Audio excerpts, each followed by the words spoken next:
Hello दोस्तों, कैसे हैं आप सब। आशा करती हूँ सब ठीक होंगे। आज की कहानी है काली पत्नी।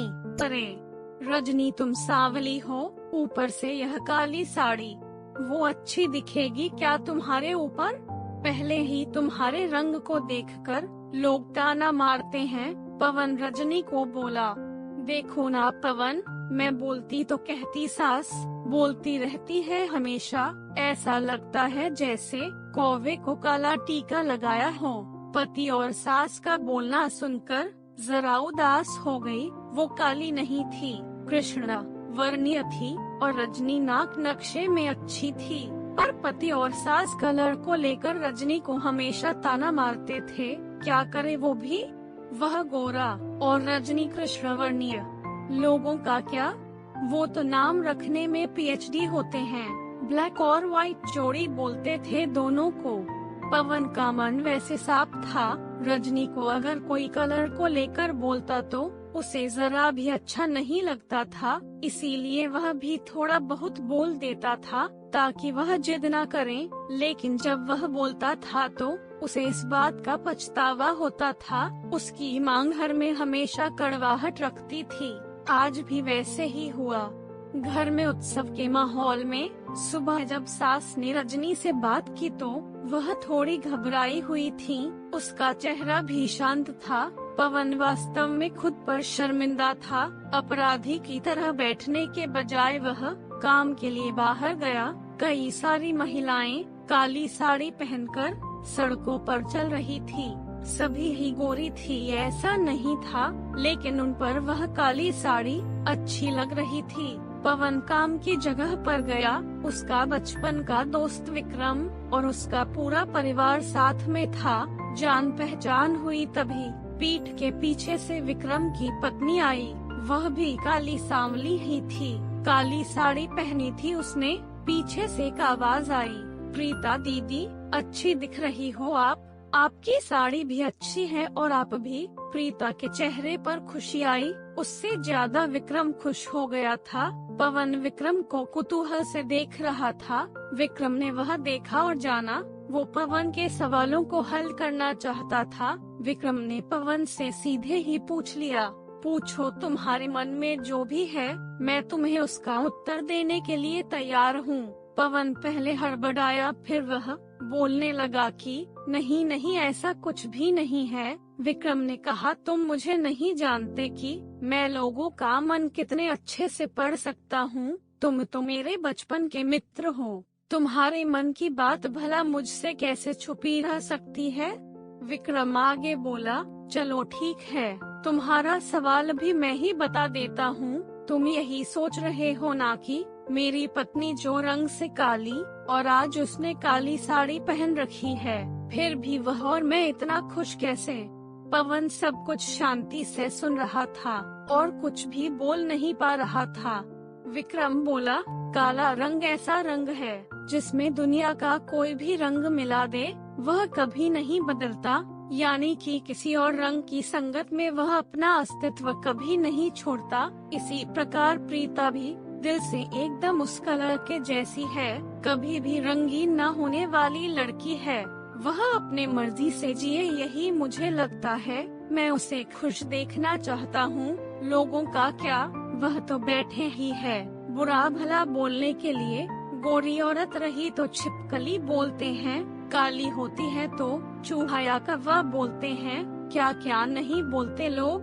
ताना मारने वाले मारते रहे, हमें हमेशा खुश रहना चाहिए। वही मैं अब कर रहा हूँ। वो सुबह मुझे बोली, मैं कैसी दिख रही हूँ, अच्छी लग रही हो तुम। ऐसा बोलने पर उसके चेहरे पर वह कोलगेट स्माइल देखकर मुझे सकारात्मक ऊर्जा मिली। घर से बाहर निकले तो सभी बोलने लगे कि अच्छी लग रही हो भाभी। हम दोनों ने अच्छे मन से यह बात सोची, कोई ना कोई ताना मारने के लिए बोला ही होगा ना, उस वजह से जीने की दिशा क्यों बदले। पवन को उसके घर का सुबह का माहौल याद आया। वह खुद पर ही चिढ़ गया। उसे लगा वो सचमुच में गलत था, मैं ही रजनी को दुख देता हूँ, उस वजह से सब उसे बोलते हैं। अब मुझे ही अपनी भूल सुधार कर उससे माफी मांगनी होगी। उसने हंसते हुए विक्रम को अलविदा कहा। अपना काम निपटा कर वह एक साड़ी की दुकान पर गया। रजनी के लिए उसने काले रंग की साड़ी ली और घर गया। घर जाने के बाद रजनी शांत बैठी थी। उसने रजनी को आवाज दी और साड़ी उसके हाथों में दे दी। रजनी को जरा अलग ही लगा। उसने प्रश्नार्थक नजरों से पवन की ओर देखा। उसने बॉक्स खोलकर देखा तो काले रंग की साड़ी थी। रजनी, मैं लाया हूँ तुम्हारे लिए यह साड़ी, आज पहन के दिखाओ कैसी दिखती हो तुम।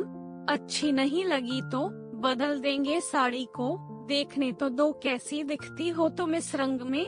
रजनी को जरा अच्छा लगा। चलो तैयार हो जाओ जल्दी, हम जरा बाहर जाकर आते हैं, एक क्लाइंट के पास जाना है, उन्होंने बुलाया है जोड़ी में। पवन का बोलना सुनकर रजनी तैयार होने गई। काली साड़ी, उस पर हल्का सा मेकअप और लंबे बालों की चोटी। पवन भी क्या, पवन की माँ भी रजनी को देखते ही रह गई। पवन बोला, रजनी सॉरी।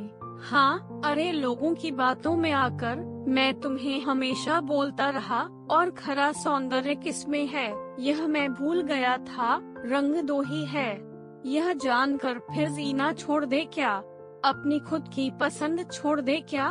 तुम्हें काली रंग की साड़ी पहनना बहुत अच्छा लगता था ना, पर मैं हमेशा तुम्हें टोकता रहा। अब मुझे समझ में आया, किसी भी रंग में रंगते वक्त मन साफ हो तो खूबसूरती निखरती है। तुम चाहती हो वैसे ही जियो, मैं कभी भी तुम्हें नहीं बोलूँगा। और हाँ, सचमुच सुंदर दिखती हो तुम, तुम्हारे रंग पर अच्छा खिलता है यह काला रंग। रजनी के चेहरे की लाली और भी ज्यादा बढ़ गई थी। यह बात सुनकर शर्मा कर वह पवन को बोली, क्या आप भी। पवन ने रजनी का मुस्कुराता हुआ चेहरा देखा और उसके बदले हुए विचारों से पवन खुश हुआ। मन ही मन में पवन ने विक्रम को धन्यवाद किया, क्योंकि यह परिवर्तन विक्रम के शब्दों द्वारा हुआ था। खूबसूरत दिखने के लिए खूबसूरत दिखना जरूरी नहीं, बल्कि खूबसूरत सोच होना जरूरी है। इंसान का अगर मन सुंदर है तो इससे कोई फर्क नहीं पड़ता कि वह किस रंग का है। तो दोस्तों, ये थी हमारी आज की कहानी। आपका क्या कहना है इस कहानी के बारे में, कमेंट करके हमें जरूर बताएं। वीडियो को लाइक कर दीजिए और इसी तरह की कहानियाँ लगातार देखने के लिए चैनल को सब्सक्राइब करके घंटी को दबाकर ऑल पर सेट कर लीजिए, ताकि आने वाली वीडियो का नोटिफिकेशन आपके पास तुरंत पहुँचे। मिलती हूँ अगली वीडियो में। धन्यवाद।